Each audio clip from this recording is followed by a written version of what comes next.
الحمد لله رب العالمين والصلاة والسلام على خاتم الأنبياء والمرسلين سيدنا محمد وعلى آله وصحبه أجمعين.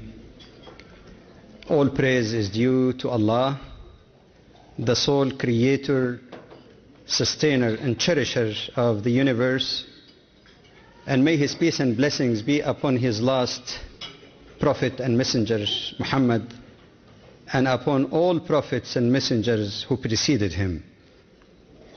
I greet you all, my dear brothers and sisters, with the greeting of all of the prophets, from Adam to Muhammad, peace be upon them all, the greeting of peace. Assalamu alaikum wa rahmatullahi wa barakatuh, which means may the peace, blessing and mercy of God, Allah, be with you all. And I wish in the very outset to express two things before we get to heavy stuff. First, my great thanks and appreciation for the Ottawa Muslim Association and for all excellencies who graced us with their presence this evening, and to you all for your kind invitation to share a few humble thoughts with you. Secondly, I cannot help also but express my feeling in this kind of gathering with people from various national and religious backgrounds coming together as brothers and sisters. And when I was looking around, one particular verse from the Quran immediately came to mind. The verse appears in chapter 49, it's verse 13. And I just beginning with that by way of introducing the topic. Interesting enough, that verse does not begin by addressing Muslims. It does not say, "O Muslims" or "O believers." It says, "Ya ayyuhan nas," O mankind. That's a very inclusive address from God to humanity through that last scripture, the Quran. And in fact, it's interesting to notice that in the Quran, while sometimes it addresses Muslims, especially when it comes to their particular religious duties like prayer and fasting, there are more than 200 verses in the Quran that begins with the address, "O mankind," all of you. God is addressing everyone. And that's significant. Then it goes on. It says, "We" means God, that's royal we. "We created you from a single male and a female," or male and female, depending how we translate it, which actually means that you are all one family. And if you have the same set of parents, then there is a human family, diverse as it may be, but one family. Then it goes on, "And we made you into nations and tribes." Why? "That you may get to know one another and recognize one another." This is in full consistency with another verse in the Quran in chapter 30, verse 22. Which explains why people on earth have different languages and complexion. And it says in the translation of meaning, "Of the signs of God, the signs of His mercy and wisdom, is the creation of heavens and earth and the diversity of your languages and your complexion." That is a sign of the creation of Allah.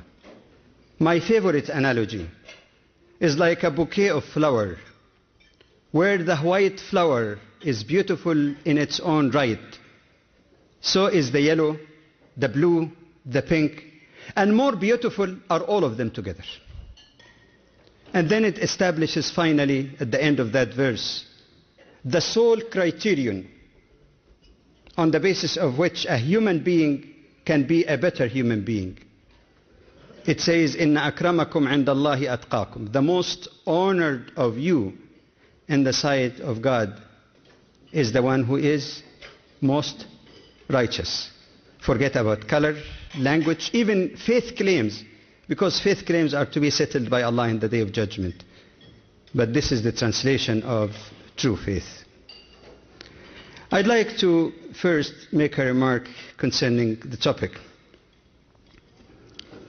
In order to achieve world peace and mutual understanding, it is not only enough to talk about what is agreeably positive points.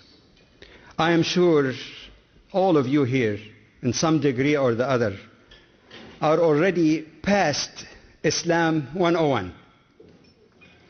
And initially, even when I thought of the topic dealing with world peace, I had to make some kind of modification even in the last minute. As I was thinking and flying in the plane, next to me, a brother who lives here in Ottawa, Salim, Brother Salim Jam, and we kept discussing the topic because I was hesitant myself as to whether I should deal also with these broad issues of what does the term Islam come from, how does the concept of peace fused in theological and eschatological terminology in Islam, how the concept of peace is inherent in the objective, the 5 broad objectives of Islamic law to safeguard faith, life, mind, honor, and wealth, to explain the meaning of jihad and so on and so forth.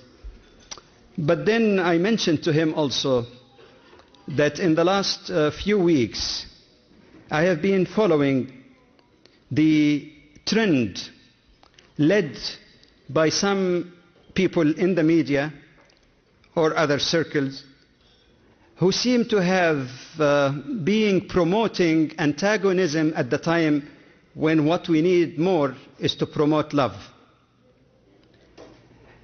We have seen lots of articles, I don't know what is your share here in Ottawa, quoting things from the Quran out of context and trying somehow to convince the public that hatred and harassment of Muslims is justified because violence, dominance, and imperialism is inherent in the very scriptures of Islam.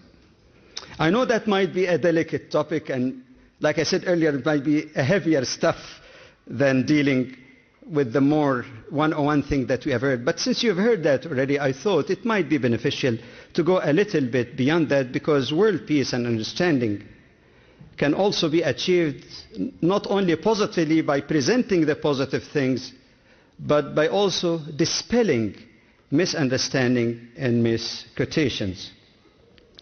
To do that, I propose to deal with the following issues. First, a brief introduction to the methodology with which we should understand the topic, and then move on to classify the most common types of error in understanding and interpreting the Quran, including, by the way, some interpretation by some Muslims.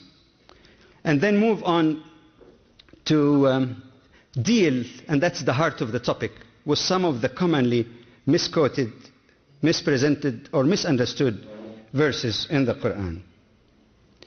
To start with, in the introduction, as some of you might be able to see on the PowerPoint, it's the need for objectivity and honesty when we deal with a topic like that. To me, that translates into, number one, trying to have some sort of control on the issue of emotions. And I address that not only to non-Muslims, but to Muslims as well. Let's not emotional feeling without evidence blind a person from trying to see the truth as truth.